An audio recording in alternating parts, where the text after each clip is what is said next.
When social injustice is very prevalent and happening in our society, we tell you that the only way to actually make social change is by starting off as a frontline career and slowly advancing your way through and into the political system to create a systemic change. So proud to propose. So in this speech, I'm going to first start off with some framing, then moving on to our arguments and do a little weighing and preempting some of their rebuttals on our side. So first on framing, we tell you what do frontline careers look like, right? We tell you frontline careers look like people who have direct or everyday social interactions with actual people, with actual minorities, with people who are affected by this injustice. For example, doctors, nurses, etc., who actually help these people and have direct interactions. Now, secondly, what do these people who work in systemic change look like? We think they look like politicians, or we think they look like people just part of a social movement and purely advocating for advocacy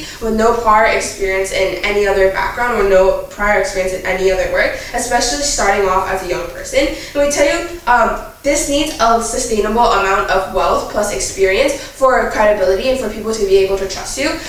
Especially when you're a politician, you have a whole entire campaign behind you. It means you need a lot of money, you need a lot of political funds to fund your campaign. Furthermore, you need a lot of experience, because seriously, who's gonna trust somebody fresh out of college, fresh out of graduate school who become their president?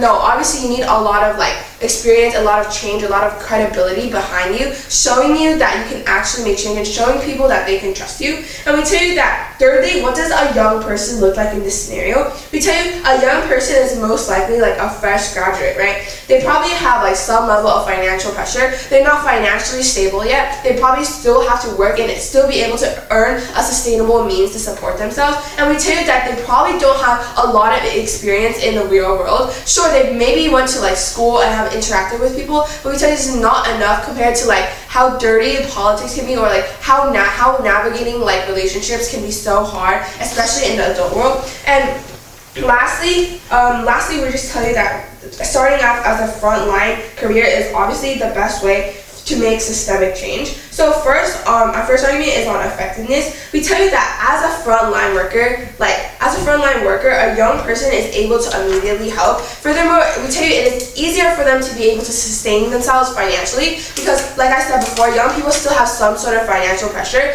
by society, by their parents, especially in a culture like Taiwan, where people are naturally more conservative. We place a very high revere on doctors or nurses or teachers, young people who are actually able to find jobs and make money and hold some sort of status over society, over some broke kid who ends up homeless after going to college. We tell you that society usually places a higher importance on the first person, and we tell you that young people, obviously starting off as a frontline career, it's easier to get into it at first because there's so many young people with you, versus aiming at a systemic change career so early on in your life can be so detrimental, because it is so hard, because you're navigating with people who have 10, 20 years of experience and probably have more experience than how old you are. And we tell you it's really hard for you to be able to jump into the system and immediately gain so much voters interaction. So we tell you that obviously the front line is a better idea, seeking from the young person's interest financially. But we tell you from a social change perspective,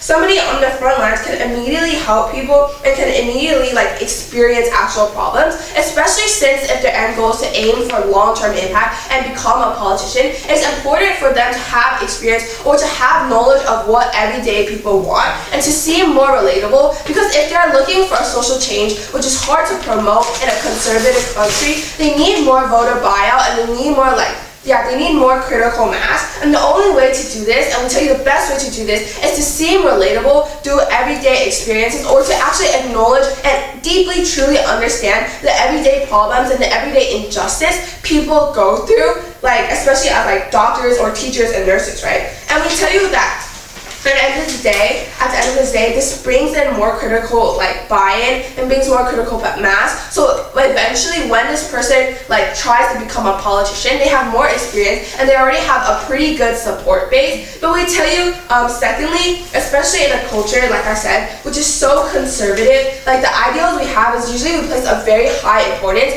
on people like doctors or teachers or nurses, because we're just a more conservative society as a whole. And so we tell you that in general, general, people trust these people more versus somebody who just wants to like straight up become a politician because you feel like they don't have enough experience or you feel like they don't have like the honor or title status that society places as an importance on these people. But I'll take your POI now. How much experience is enough experience, and when at that point you stop to be a young person?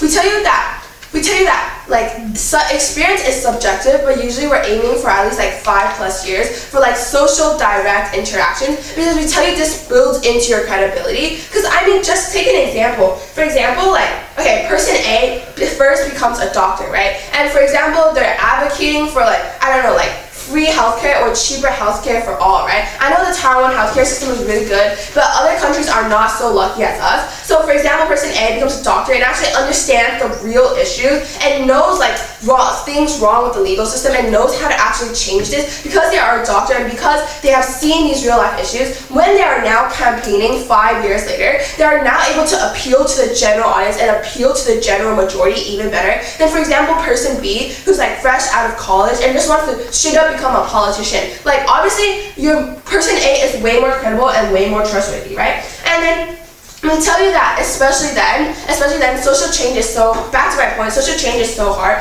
because like I said, we live in a very conservative culture. So when you jump fresh out of the boat as like a candidate advocating for change, people are going to see you as really radicalized. They're going to be like, oh, this youngling, they have no experience in life whatsoever. They're basically going to ignore you. So even if like you work super hard to try to create this systemic change, we tell you at the end of the day, this is not feasible because the process to becoming and creating this systemic change is obviously through frontline careers where you're able to gain direct experience and knowledge and where you seem more relatable to the general authority. And sadly, like our general like society, they place an importance on like people who they feel have a higher ranking. So this way you build in more buy-in, you build in more critical mass. But we tell you that thirdly, having this like experience or having like frontline career workers can actually like accelerate like, you know, your problems and understanding of the people. And we tell you that when you become a systemic change or when you become like a person who can actually have the power to change, you know what the fundamentals of the problem actually are because you have been there, you have been in life. For example, a politician may become a politician as a young person, right? But they don't truly know the very fundamental of the problems. They don't truly understand it because they weren't there. We tell you the only way to actually advocate for social change and create a long-term impact of systemic change is by being there, by understanding the actual fundamental problems and later advancing in society and advancing in life and actually changing these fundamental problems. And for all the reasons above, we're so proud to propose. Thanks. Leader of the opposition. I kind of forgot those stuff. Oh.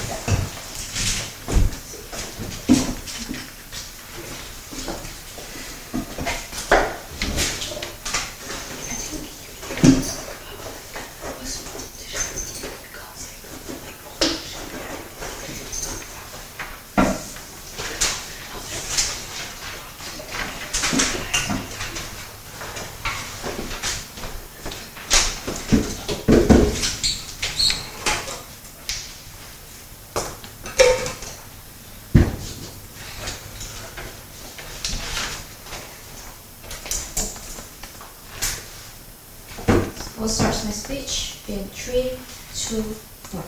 So, Judge, under the motion today, the government of our house keep talking about how they believe that frontline is much better, but in our side, we believe that to create a social change, it's better to be the politicians because we focus to solving the problem by the roots. Not just talking about, oh yeah, but because they immediately start, but we focus on why this system can be created and this social issue already been created. So we need to analyze this more. So the government has focused on talking about we need to save them more. We also believe that not only to save them today, but we also want to save a lot of people later and solving this kind of problem. So that's the focus on the government of the house. So that's why it creates our stage when we believe that to create a social change as a young person, as myself also a young person too, we need to make social changes by systemic change. So solving the systems and focus on the system more because we believe that by creating a systemic change, you can create a more sustainability in the future and also a bigger scale of impact when you just be creating this kind of systemic change in the fair process. Now let's moving on into the rebuttals. So basically, judges, before I'm going to the rebuttals, that the both sides of the house need to know that social change is not just a little social change. It's like the biggest change in a majority society, because this is a social issue that actually impacted to people's health, people's life, people's education in the future generations, right? So social changes should be much more complex rather than the government side of the house trying to portray. So what they're going to say is this kind of frontline peoples, have a direct social interest. While in our case, they said that politicians didn't have social interest. But judges, it is very wrong, because we believe that politicians do have social interest. Why? Because the very first is, what is the politicians and the politicians' purposes? They actually creating policy in the very first place. For example, if you know a lot of presidents, they actually They always interact with the voters. Is also part of the social interact. They doing campaigns and some things like that. This is part of social interact. They also need to know their issue in their country. Their issue in their country to being the presidents, right? So that's why they can create policy. They can create a policy to voice their country. This is actually a social interact itself. So I don't understand what the definitions the social interact the governments of the house want to characterize. But if you mean the social interact towards their peoples, towards their country, then it is not true, because politicians do have a social interact. They need to know about the social issue in the very first place. So judges, this is the first rebuttals, and the second thing is they also say that to being a frontline like doctor, teachers, you don't need a lot of money. Well, in our side, being a politician, you need a lot of money. For example, for campaign funds and something like that. But judges, we also say this is not true. Why? Because to being a doctors, to being a teachers, you also need a funds to be done. For example, to be doctors, you to take a lot of time, and you also need to take money for the education. For example, to be a proper doctor in the very first place. While in our side, they keep talking about to being a politician, you need a funds to have a campaign at the end of the day. But judges, actually, we talk in a democracy country. There is a party in politicians who can help you to get campaigns, and in a several countries, you can also ask the voters to give you funding money to create your campaign in the very first place. So at the end of the day, to talking the whole situations of money, actually to being a doctor or teacher is actually much more expensive rather than you being a politician, because you can get a lot of money from the voters and also a party at the end of the day. So thank you. So no, thank you. And then the second thing is. Okay, now let's focus on their arguments on how they keep talking about how actually this kind of frontline peoples they can immediately save persons in the very first place. So they can just immediately. But judges, we believe that their focus to immediately save is only save limited. But when you focus to be a politician in the very first place, you can save a lot of people. Let's see the scenario. Okay, their scenario is they have a limited time and they also have limited access, because you just one person and then saving another person. Okay, let's say that even though you are the best doctors, or even the best teachers, you can only talk how much people? You can just talk at least thousands of people, or at least you can just saving thousands of people. But it is different cases if you being a politician. If you being a politician, you can give an access and an easier access to the health education. You can give money to the health persons and the education, which is giving the access to the health community being better and better, and then you can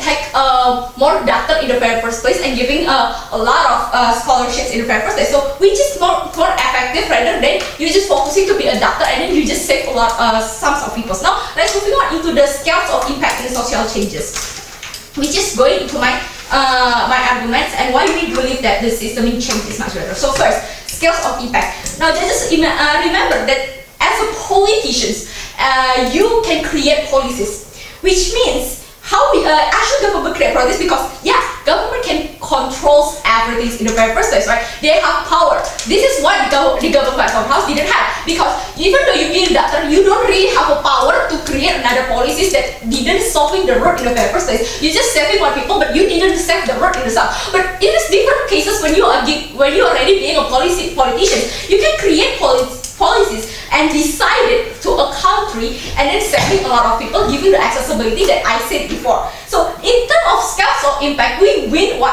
We win in this, and the opposite Sabrahas didn't have this. So that's why we are much powerful. And the second thing is, in their scenario, the biggest social change as a young person they wanted. Okay, let's just say that they already being worked and then they couldn't save the road. The only things that they could do is doing revolutions.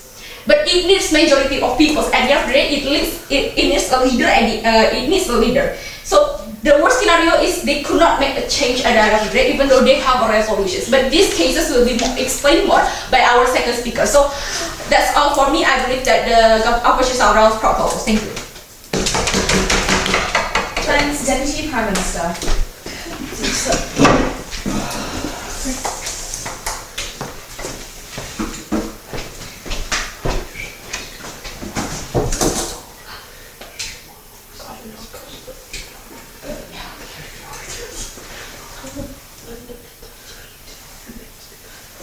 Speech starts now. Social change is different from political change. It is not what opposition says. It's just a change of policy. The policy will not work if the majority of people does not accept it. Social change is also the change of views, the change of behavior in the majority of a society, and we cannot just have that. This will not naturally happen just because this random government policy has been changed. So proud to propose. Firstly, to talk about what exactly social change is, then why are we more effective when we are actually more effective because politicians ultimately have to listen to the people, and if we are able to naturally change the views of the people, and the politicians will naturally change the policies in order to fit the needs of the people, and we don't have to fight this essentially uphill battle where you are challenging the system, and you are having a very difficult time and not having a lot of reception, which actually would not lead to very long-term devotion. Okay, and so a few rebuttals, and then we a few rebuttals to their case, and then on to an extension about why we have more effectiveness down the line, and also why an example as to how the impact of many careers like education. Okay, so opposition says that essentially that being doctors and being teachers also requires a lot of capital. Just think about it, right? If you're a small politician, for example, you're just a neighborhood community leader. You're not really firstly this does not really cause the institutional change, the radical policy change that government side wants to say that opposition side wants to say that they can achieve. But even if you're a bigger politician, you want to be mayor, you want to be senator, you want to be representative. This requires, as my previous speaker said, a platform and widespread support, and you have to challenge a lot of the existing systems and a lot of existing nepotism that existed in the current political system. And this is why on our side it's actually easier to just be a normal career and to have a normal socially revered career where you can actually be achieved just by merit, and then you can achieve just by working. And secondly, sure. But when you just graduate, maybe you can only be a little politician, but you will also be a little doctor who do a lot of stuff in the hospital, cannot get the credit at all. If you're a freshman and if you go to a hospital, you can only still be the little doctor who do a lot of shit things and cannot earn a lot of credit, and also in experience, no one trusts you as well. I mean, okay. It's easier to build up a career in a hospital where it's like merit-based and you will naturally become an attendant in the future. But it's also if you're actually trying to aim to create social change, it's a lot more. A doctor is able to help people directly, but a politician would actually require more like you need to be a reliable person, but you can just help people. If you're a doctor, you don't really need to have reliability. And also doctors come with a natural reliability, unlike politicians, which often people don't trust because they believe they're flighty, or they believe they're not really engaged in reality because politicians are careers so far away. And to talk about what exactly like long-term engagement looks like, right? If you're, for example, under our side, you become a doctor, become a lawyer. These careers are very naturally have come with a social reverence, and it's also with that social reverence comes political capital. You know a lot of politicians. You know these people, and you now are the upper echelon society where you interact with them on a daily basis. This means that you're now interacting with people who you are trying to help and people you're trying to appeal to. This means that naturally you are naturally more able to balance the interests of both. And then secondly is that you are able to use, for example, platforms like social media. There's a big community of social media of YouTubers who are doctors, who are lawyers, and these people not only communicate knowledge, but they teach knowledge, but they also advocate for vaccination, they advocate for better public health policy, they advocate for justice, and these are often more receptive to people because they feel that these people are professionals, and I also get knowledge out of it, and I also get this advocacy knowledge. And second, and on education, especially in terms of teachers. These teachers are the people who are actually going to influence students, because these students are the future young people who are going to be socially radical, who are going to have views and vote. The voters who are going to appeal. Are the voters who are going to vote for policy in the future. An example of this about how effective education or how effective changing the views of people is the modern progressive movement, right? For example, the progressive movement is very prevalent in society nowadays. How did this happen? 1970s, the professors in universities. It started in universities where they become more and more progressive as more and more people enter university. These students also become more progressive. These politicians, they end up being politicians, being teachers, being lawyers. These people are now more progressive, and that ends up. This is a capillary effect over society in general, and this is how we can prove that we are able to be effective in social movements. And under op side, why will this not work? Okay, even if we say that this person, even if we take their best case scenario and say, this person is going to stay within this movement, where we're going to, and the reverse, and going to stay in this movement. What about the other people? Some people are not going to want to stay in this movement because they believe they don't really they need to have a sustainable lifestyle. They want to have a family, which is a pretty costly operation. They want to have a family, and these people are often some people are going to leave, and this is going to make it under the condition that even if maybe you have little reception, or maybe you have a lot of reception, it's going to be discouraging to you as a social advocate because you think that these people are leaving. Maybe my social movement is not effective enough, and that often makes it so that you are also motivated to leave. And second is the success of a policy, which my first speaker I was already elaborated on plenty about why this policy is not always going to work as effectively as ours. So. In conclusion, we are able to cause more systemic change because we're able to start from the grassroots. Social movements are not the same as policy. They need to start from the person itself and we are able to do that better than opposition side. So proud to propose. Okay. Thanks, Deputy Leader of the Opposition.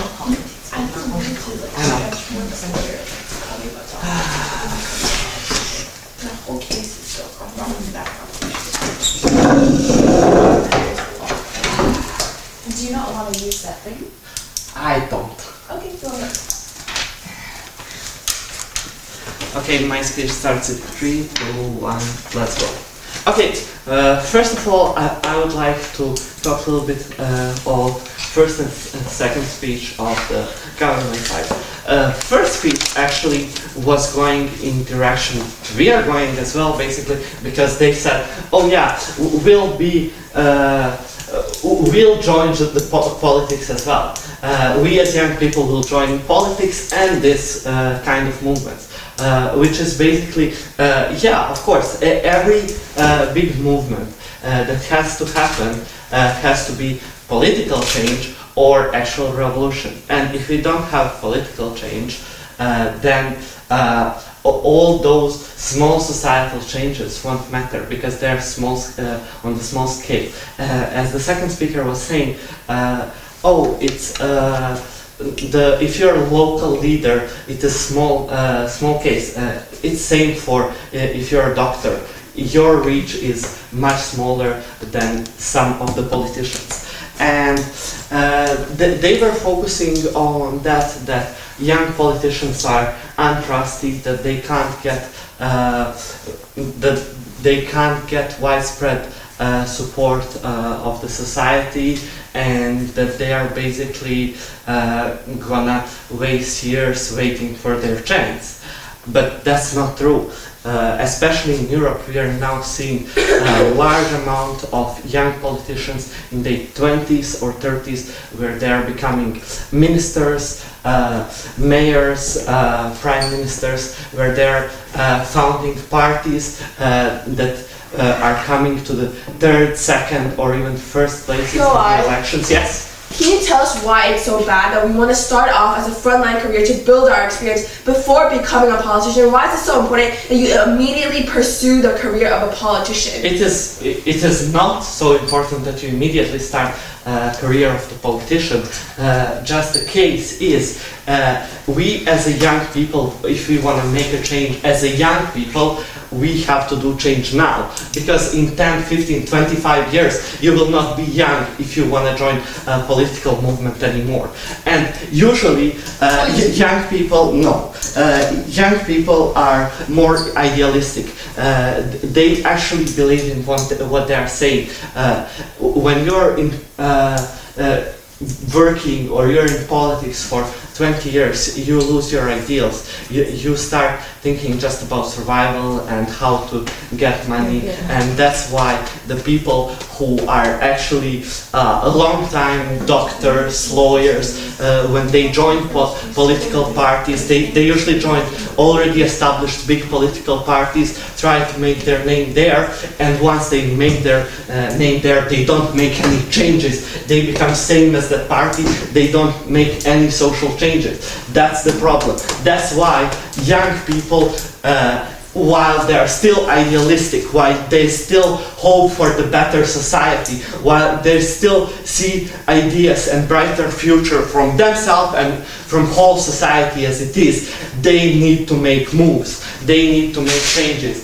And you are complaining young people can't do it because in conservative societies they will not get support of the public because they are not established in their career. But that's not true. Bosnia and Herzegovina is actually a very conservative country. But we have the politician, he started politics at his 18, when he was 18, and at year of 23 he became mayor of the second largest city in the country, and currently he's second most popular politician in the country. So those things happen. Internet helps people spread the news. Internet help young politicians, and political parties that are based on youth movements come to the power and make changes. We can see it happening, and we want to see it continue happening. We want to see continuous changes in the social system, because social system is deeply unjust. Out of information. Sure. You raised one country out of like 100,000 countries. Thank you. Should I speak about Netherlands, where we basically have a party that didn't exist 5 years ago, basically full of young people, came first on elections, win like 30% of the votes. Isn't that a great case where one country can get young people stand behind young people, and everyone see how bright their ideas are and what's happening, and support them? Or should we talk about BSV in Germany that is getting stronger and stronger, and basically they're spreading liberal ideas through whole Germany? Yes, now they are a small party, they have like just 10% of the vote, but 10 years ago we didn't see the case. There is dozens of the cases like this. I don't want to spend my whole time just talking about cases and mentioning it.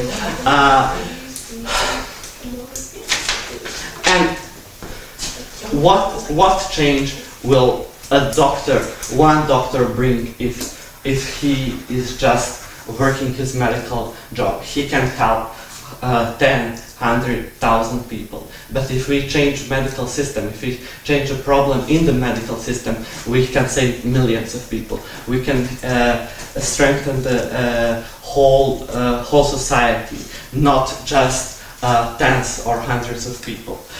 Also, you were talking about corrupt politicians, but usually we don't see young politicians who are corrupt. Those are usually older people who are in politics for 20, 30 years, or not in politics even. They come from other careers. The lawyer comes and becomes president and he becomes corrupt.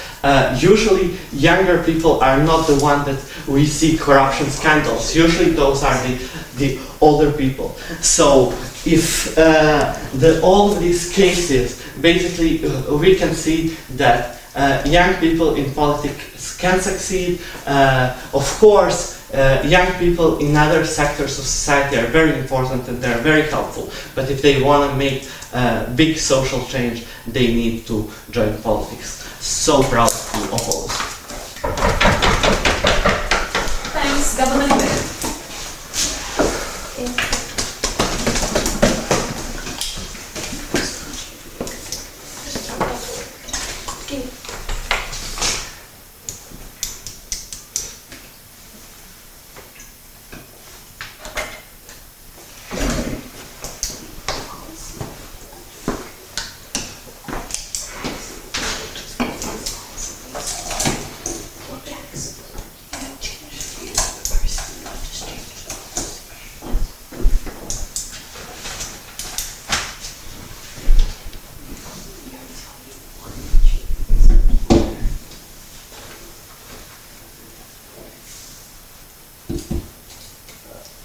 True social change comes from creating tangible change that actually impacts the group that we are seeking to help as government bench.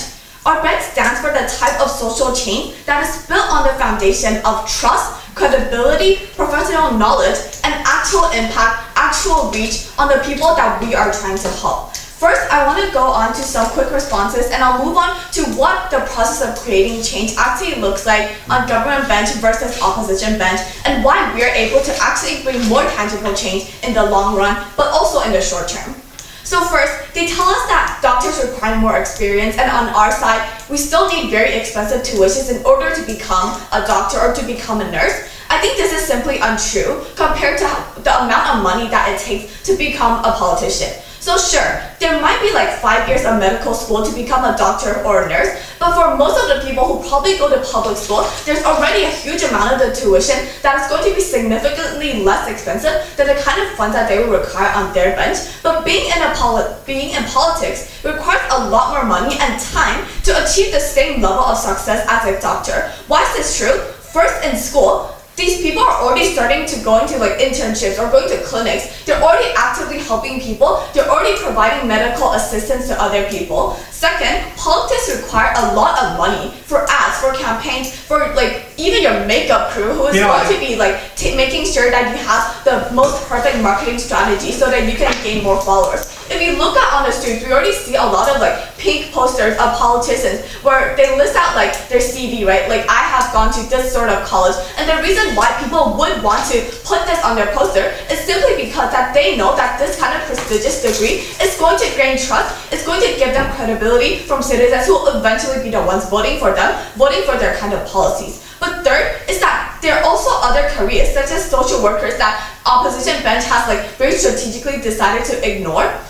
Things such as nurses or being a social worker require less money for education compared to being a doctor. The crux of our stance isn't that every young person has to become this doctor who went to like Harvard Medical School in order to create change. We think any person who has just gone to their state medical school, or any person who wants to be a nurse who just has went to college to study, like for example health, or maybe a person who just volunteers at an animal shelter as a social worker is still able to create change. So the comparison that we draw here is that between a person on government bench who is actively saving lives, who is actively educating students in a rural area, or being, for example, a social worker volunteering to help vulnerable groups in their community, versus a young person on opposition bench who is struggling to make a head start in their political career, because there will always be people who are more experienced, always be people who have more money to run these ads, always be more people who went to a more prestigious university than them to gain trust from the citizens.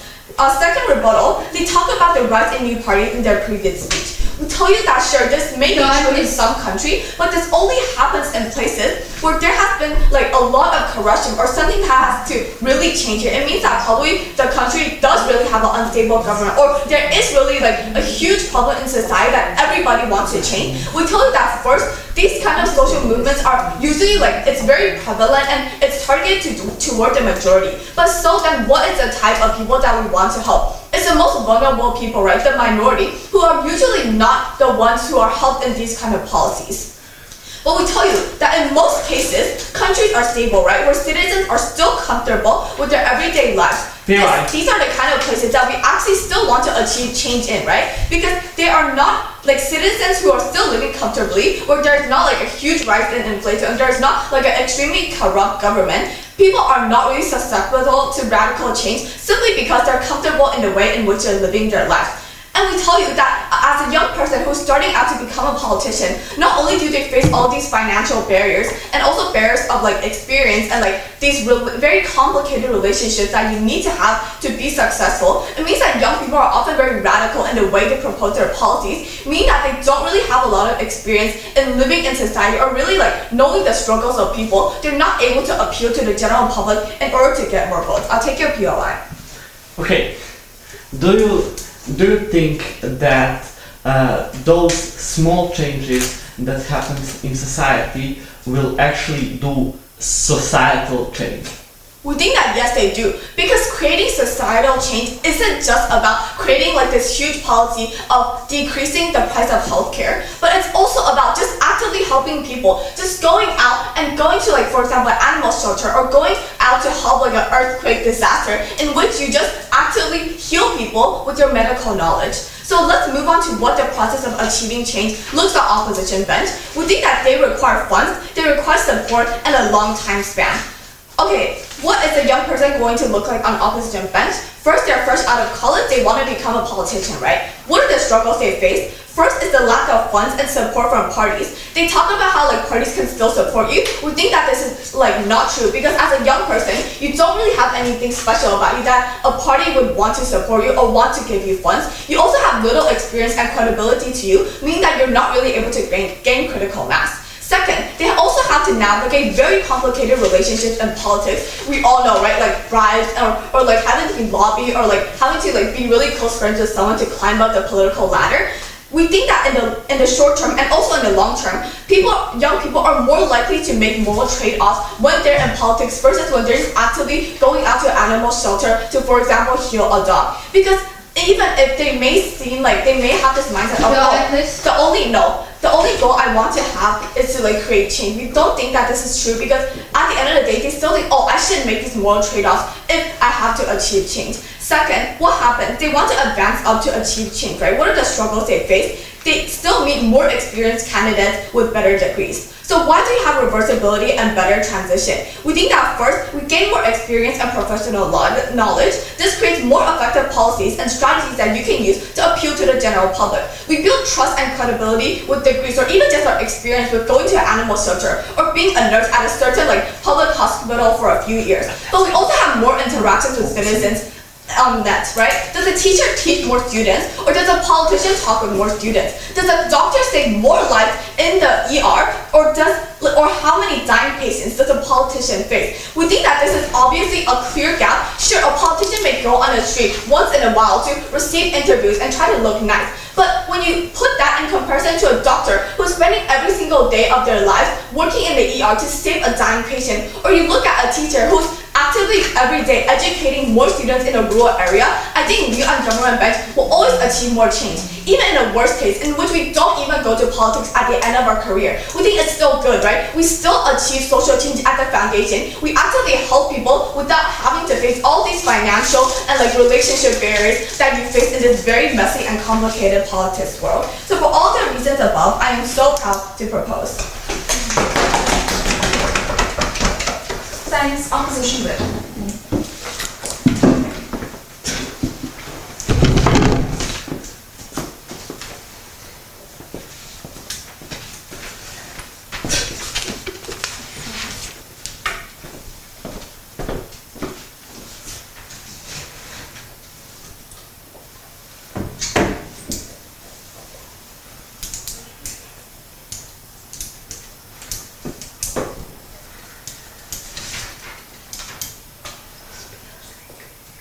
Okay, ladies and gentlemen, from the government side, they say that at which speech we can hear that every kind of action or change, like even doctor go to disaster to help people, this are the social change. Actually, we don't think that this is social change. It's just using the expertise to help others, not only the front line career, but every career that they use their job and expertise and knowledge to help people. We think that is good things, but not actually lead to the social change. And even if this is social change as the government side definition, then why politicians cannot go to the earthquake disaster place to use their expertise? They can communicate, they can call the resource, they can to help people as well. Doctors can go there to heal people, and politicians also can go there to help local people to get more resources, right? Yes. So we think this is the truth. So in today's debate, I have two important clash. The first clash is which side can really help young people to realize their dream, and the second clash is which side can really solve the problem from the root. Okay, so the first clash, which side can really help young people realize their dream? There are three important parts. The first part I will talk about credibility, and the second part I will talk about the ideal passions from the young people, and the third part I will talk about the social media's power bring from the government side. Okay, the first, credibility. The government side just keep talking about there are doctors which has already have 5 years experience and get the credibility compared to the freshmen who just graduate from the college and have no experience to people trust. But that's not fair. Why you don't compare the 5 years doctor with the 5 years politician? I think even you go to the hospital or go to the school, those people who just graduate, they still need to suffer from their seniors, suffer from the system. They can only do little things. If you are the freshman doctor, you can only go to the PGY to do very basic and health things. At least if you are the young person, you go to the politician, at least you can help the senior politician to write a lot of policy proposal and do the research for the politician. And actually we can compare compare 5 years and freshman. Okay, if we compare freshman doctors teacher and the freshman politician, now yes, the fresh doctor and teacher actually they just follow about how they're senior, and many of my friends they are doctor and nurse they always bullied by the senior. There are so many systematic problems that them feel the job is so hard. A lot of nursing are quit now because they cannot bear the pressure from the government. The pressure from the hospital, the pressure from the senior nurses and doctors. So they want to quit. They cannot even stay at that kind of environment for 5 years. But compared to the young freshman politician, at least they can do a lot of research and give the proposal to the senior politician. We all know that senior politician doesn't do the research by themselves. All their ideas are come from the young politician assistant, right? And if we compare the 5 years to 10 years doctors with 5 years and 10 years politician, 5 years and 10 years doctor, they may already have some credibility, but however, for those doctors, accountants, do they still have dream to change the society? No, after I work few years, I already lost a lot of passion on it. For the if you are in the lawyer, doctor, accountant, if you are working in the profession field, you already work like 5 years, 10 years, and even 15 years, you have a lot of resources. Do you really want to change the society as when you was young and want to do it? Not actually at all, but for the like senior politician, like 5 years, 10 years or something, they can really got the resource to realize their dreams happening. So I think from our side, like if you are the young person who has the dream, go to the politician or advocacy, it's more likely to reach your dream compared to the expertise in the society. Actually, like if you are already the lawyer, doctor or something, and you are so rich after certain years when you have the credibility, do you want to solve the housing problem for the young people again? No, you already got 3 or 4 houses at that stage. So I mean, like these people are people who already got the enough resource and they can enjoy the life. Why do they have the dream to change about the society again? The government side may never prove that's why they can stay the patient if they don't stay in the politician field. In our side, we told you like people in the politician field at that stage they already got enough of resource to do what they want to reform, and this is more effectively and never lose their place. The patient and the social media. In their side, they say like the high credibility lawyer doctor, they can have the social media power. But in our side, it is not mutually exclusive, right? We can see like a lot of politicians that have their own Instagram page, they have their own Facebook page, and they also share about a lot of news and what's happening in the society now. And it can even reach out to more people compared to like just the lawyer and something. And we believe that politicians also have the expertise, like no matter the focus on the politician field, also they have a lot of consultants from different expertise. They have the medical consultants, they have the accountant consultants, and they are like management consultants. Company can offer them a lot of new ideas. We don't think that these people are lack of expertise.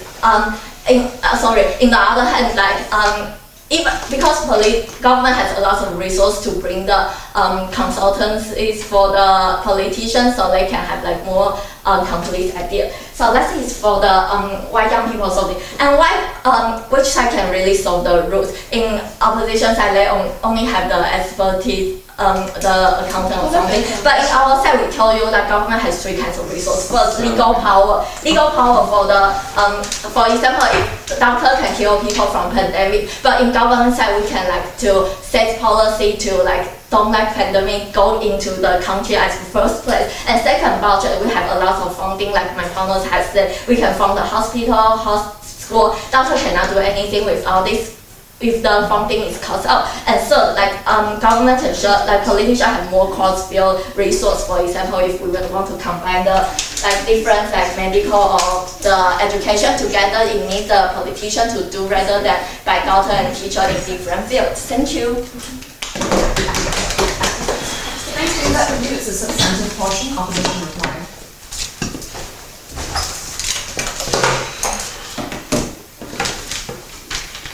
3, 2, 1, go. Okay. First of all, I would like to say that I think both sides would, as young people, like to change actually social problems and social society and make a big social change. The difference is just in view how we see how to do it. And why I think our side wins this debate and why we prove that actually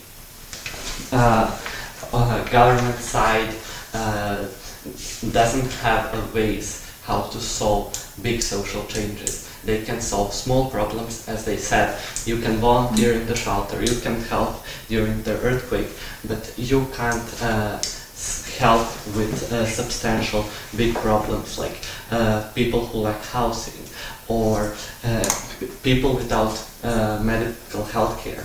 These doctors will not help them because the hospitals don't cover it. Or what happens when those hospitals run without funding? What happens when the government cut the funding? That's why the political system is important and why politicians are important. Basically, the main clashes in this debate was the way how to solve these social problems. And because the only way to make big substantial social changes are from the top bottom and not from bottom to the top, we think that we want this debate, and we show enough arguments where young people can actually come to power, can show how to change society, and can change society itself. Doctors, lawyers, nurses, all those jobs are very important, but they don't make big social changes. And that's also one of the things. For 2 rounds, government side didn't really challenge idea of social change. No, for 1 round, for the Deputy Prime Minister's speech, they didn't challenge this social change, and then in the VIP speech they challenged it as it is helping during the earthquake or helping animals in the shelter. But that's not big social change. That are small things that matter, and if we all do something, we would make this society better, but we wouldn't still make grand social changes. Also, government side basically ran kind of 3 different cases. First was one they would start from the those working positions and then move to political system. Then they run, actually we can change it from directly from these positions of the workers, like teachers and medical workers can help people, and that's actually social change. And then the third speech was like, oh, actually we can volunteer. I mean, everyone can volunteer. The politicians can volunteer. Every person in this society can volunteer, but that still doesn't solve the major issues. And also, they're constantly asking about funding, but basically political parties get the funding from the country, from the state if they get into parliament, or if they get into local parliaments, they got some funding. They got donations from the people who support their ideas. So there is a way to solve funding issues. Thank you. So proud of all this. Thanks, and to conclude the debate, proposition reply.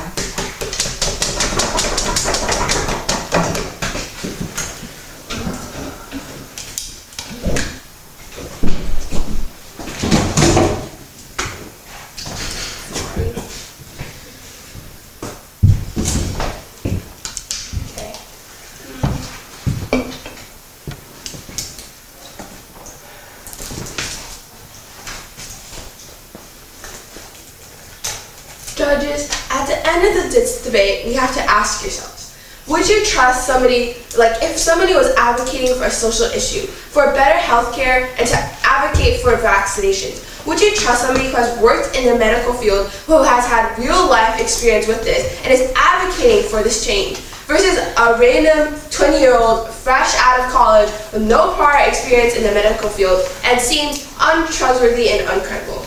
I would trust person A. So proud to propose. So at this end of this debate, it has been really messy, right? But we want to clear this up. We tell you that we define social change as not just a policy without any blanket, without any support, and just a policy enacted by a politician. We tell you social change stems from a policy backed up by support by the people, right? It's backed up with the support, and it changes the worldview of people to become more progressive and to allow and support minorities and injustice many people face in our society. Now we tell you, firstly, right, at the debate, what should really be the question? We tell you the question is, what should the order of becoming a politician be? So our first class on that is who actually brings more social change rather than just a political policy change, right? So this is obviously really important because it's the whole entire context and motion of this debate. So government's case is evidently very, very flawed because is it really feasible to think of a young person suddenly getting critical mass from the general public or critical funds, we tell you that this is very rare. If you look at politicians around the world, most of them probably have like dementia at this point. Like look at Joe Biden, no offense, he has dementia and he's like 80 years old. But it's these old politicians who are most likely the ones who are like super big and super in charge because people seem to think they are more trustworthy, and they are more credible and more experienced. But we even tell you that even if you're very charitable and take opposition's best case scenario and telling them, yeah, okay, sure, maybe this young person somehow magically has these political funds to support themselves and somehow has these political support.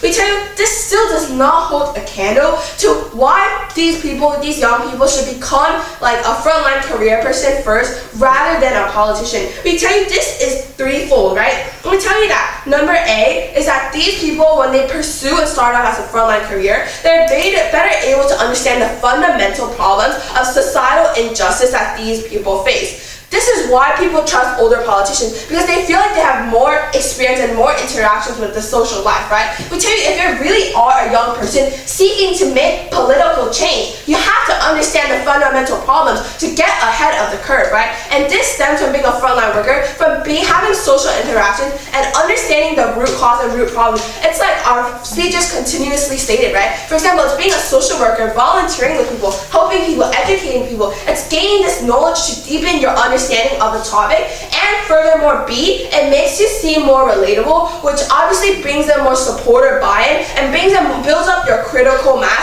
at a young age to kickstart your political career when it does begin. But thirdly, C, we tell you that social workers and frontline careers are genuinely more revered. Like, I'm sorry to say, but in most societies and most countries, like if you're a doctor or if you have been a social worker or a teacher, you're usually more revered than a random person fresh out of college. And even though government side tries to bring up this case and talks about how lots of different like countries have people who are young in the political parties, we tell you that this young is relative in this debate because they're not talking about 20, 30 year olds. They're talking about maybe like 40 year olds, mid 40s, who seem young relative to the old politicians we have that are like 80 and like almost about to die and on their last life. So we tell you this young is not the young person we are talking about this debate, but rather relatively young in the terms of politics, which is why we tell you it's so important that a young person starts out at the frontline career, because then they are then able to accelerate, they're then able to accelerate their career as a politician. And because we tell you this is the fundamental root of creating social change and changing the life view and perspectives of people in society, we tell you this is why we are so proud to stand here and propose. Okay, thanks everyone for the round.